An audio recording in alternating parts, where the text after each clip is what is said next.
Good afternoon, everybody. It's me, Councillor James, here in sunny Rill. It is actually quite sunny today. It's a lovely day, nice and warm in the sunshine. Just been out in the garden, helping my mum put out the washing, carrying the heavy washing basket for a bloody backbreaker. Anyway, that's got nothing to do with anything, has it? I just noticed also that my beard's starting to go very grey, which is a little bit disconcerting. But anyway, again, nothing to do with anything. How are you doing? I'm okay, can always be worse, so I'm not complaining. But I hope you're doing well. Been a little while. At the end of, or the conclusion of my last video, I said that I wanted to talk about some upcoming news about universal credit, which of course is important to me because I've been on it for almost a year myself, having to survive on it again, unfortunately. And I know many of my residents, unfortunately, have to try and survive on it as well, whether they're working or not. You may well be as well, if you're watching this, or have a family member or friend that is. So you may be aware, or may not be aware, that I think for more than a year now, I think, let's see, maybe a year, 4 months, year, 5 months. So basically at the start of the pandemic, which was, about sort of March 2020, last year, everyone on universal credit was given what they're calling an uplift. So basically, an uplift, which was basically an extra £20 per week to help people get by. At the same time, and this was because the government realised that because all of the effects, negative effects to business and work, it was obvious that the unemployment rate was going to shoot up, because people had to self-isolate and stay at home, businesses had to close. And that's exactly what happened, but even more than I think they predicted or realised. I think within the first couple of months, there were an extra 2.3 million claims from people. So as I sit here now, like I say, over a year on, as far as I know, it's about 6 million people now are trying to survive on universal credit. I believe before the pandemic started, you were talking about maybe 2 million. So you can see how much it's just skyrocketed, the dependence, the need people have for universal credit at the minute, unfortunately. Before the £20 a week uplift, as they call it, a single person's weekly payment, so this is I'm a single person, was about 70, I think it was £73 a week to survive on. After the uplift, which was £20 a week, on top of that, obviously you're getting sort of 90, 93 sort of pounds-ish. So that's been going on, like I say, for over a year. There was a threat, I think it was towards the end of last year, that I think it was towards the end of last year or earlier this year, that that would be stopped. Many campaign groups, many poverty groups, many groups to do with food banks like the Joseph Rowntree Foundation, Child Poverty Action Group, local groups who do deal with people who've got food insecurity, people who don't have housing security, homelessness and things like that. People keep track of these things. It was obvious to them that if that happened while the unemployment rate was shooting up, it would be absolute disaster. Well, of course, we've now reached a bit of a perfect storm, unfortunately, because sitting here today, this is August the 13th, Friday the 13th, 2021, the news at the minute is that the government are planning to scrap the £20 per week uplift sometime in October. Now, having said that, what we have to bear in mind is those same groups that were tracking the impact on people who need need the safety net of a proper working universal credit system. Disabled people who are disproportionately affected, on top of people like me who are just unemployed at the moment looking for work, black and Asian community members, people in long-term poverty like myself, economic poverty, on the breadline, below the breadline, obviously disproportionately affected anyway, on top of the fact that, you know, you're only living on 90 quid a week anyway. But for those who've not been on it, often you're not actually really living on 90 quid a week because you have to wait a month, more or less, from application to when you first see your first payment.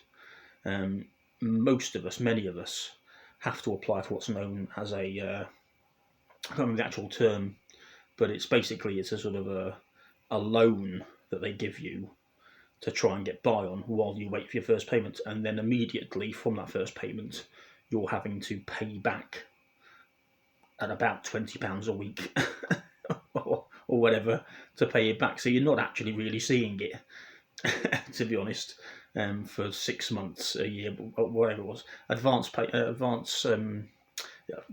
forget the name. Terrible memory. So that's what's been happening. That's what might happen. But as I say, lots of groups, and I think for the first time ever, from what I read on the BBC's news website about this, I think for the first time ever, the chairs of groups that basically monitor food poverty, housing needs, and all that sort of stuff, and just, you know, people who need it, the safety net in Wales, Scotland, England, and Northern Ireland have for the first time all come together, senior politicians basically, and said, you can't do this. This is, you know, don't do it. It's clearly clear to anyone who's even watching badly what the result's going to be. If you've got 6 million people, and it's going to rise because perfect storm now, as they're thinking of stopping the £20 per week uplift. At the same time, the job retention scheme is about to end.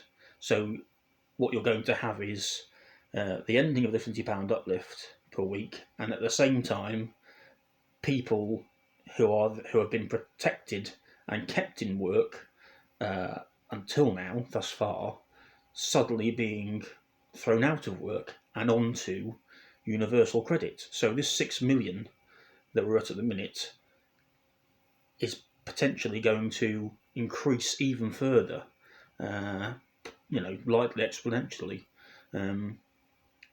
So it's a perfect storm. We already know, I know from being a councillor for over 4 years, next May will be 5 years, and my own personal experience, there's been no adequate social housing, council house building in the country. Certainly not here where I am, probably not where you are. So when these people can't afford their mortgages, to pay the mortgages anymore, where are they going to be going? You know, where are they going to be going?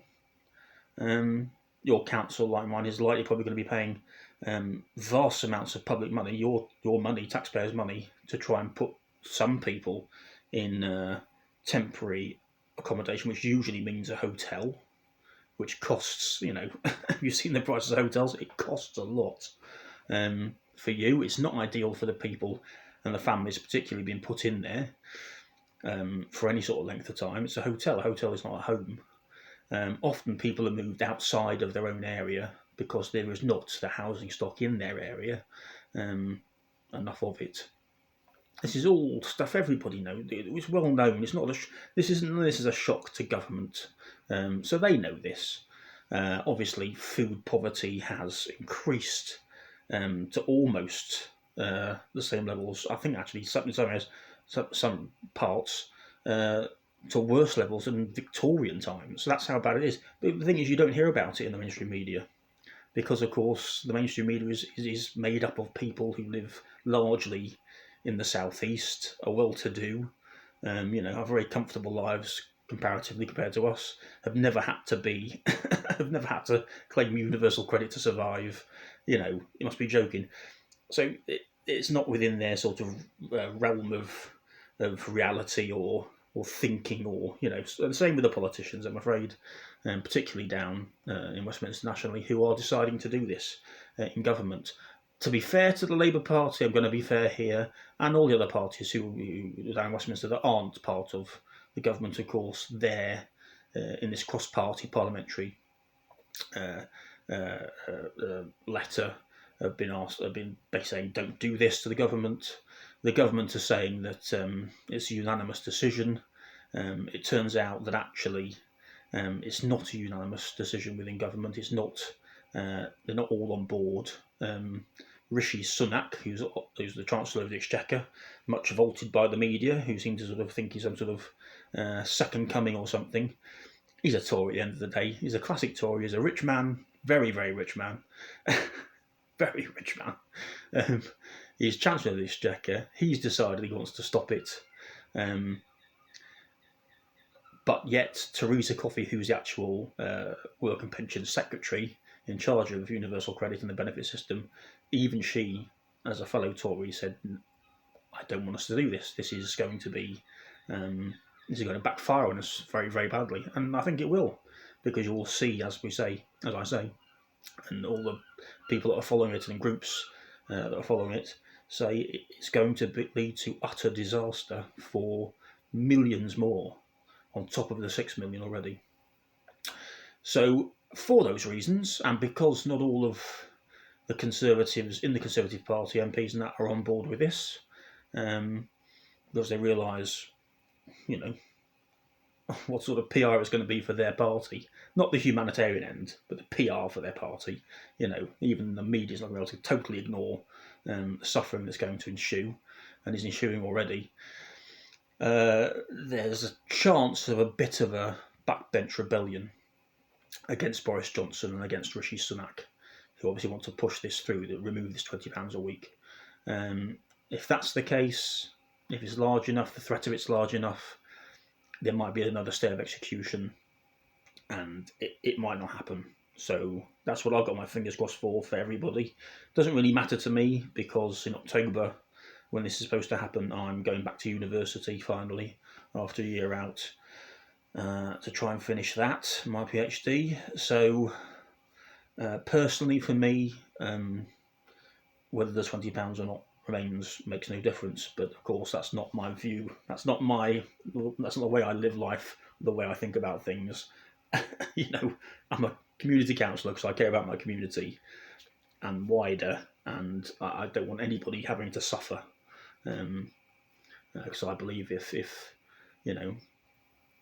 you're suffering, your family's suffering, we're suffering. We're a community, aren't we?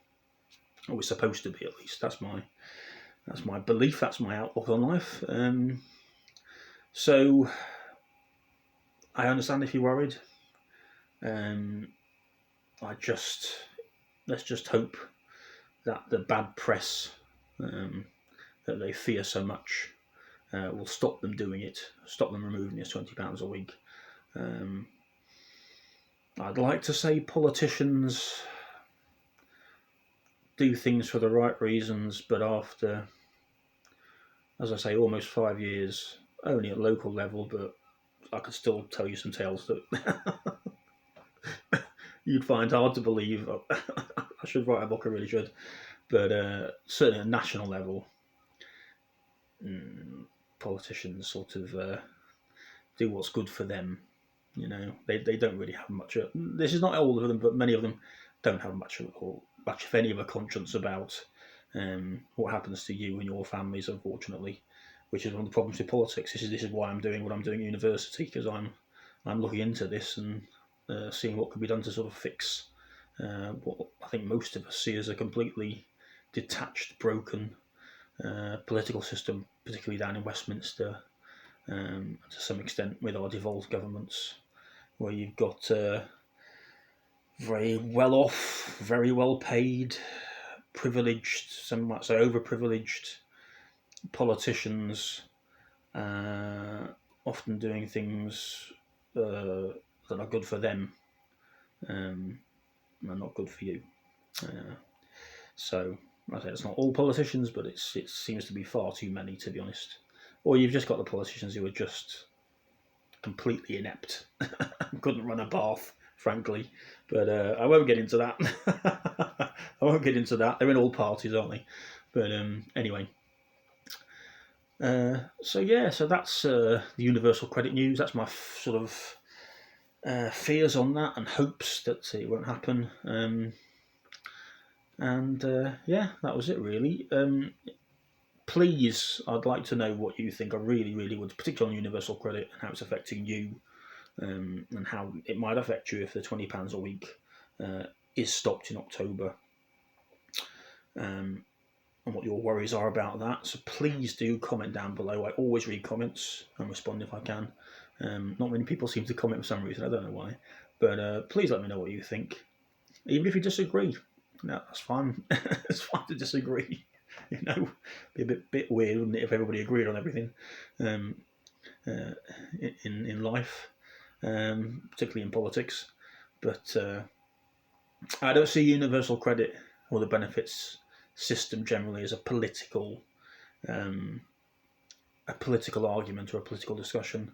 Because it's a safety net, isn't it? It's a social. It's a sort of a basic social need. When you've got more and more people who can't put food on the table, who can't afford their bills, who can barely afford their rent, let alone a mortgage, can't get housing for themselves. Just these basic things can't get viable work to live on. In increasing numbers, in one of, let's not forget, in one of the most wealthy, one of the richest countries on the face of the planet in the history of the human race, Great Britain.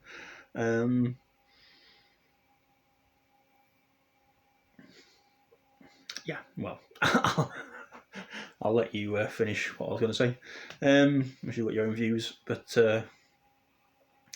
anyway, ciao for now. Nearly 20 minutes. Ciao for now. Take care. I'll see you next time on the Councillor James Ball YouTube channel.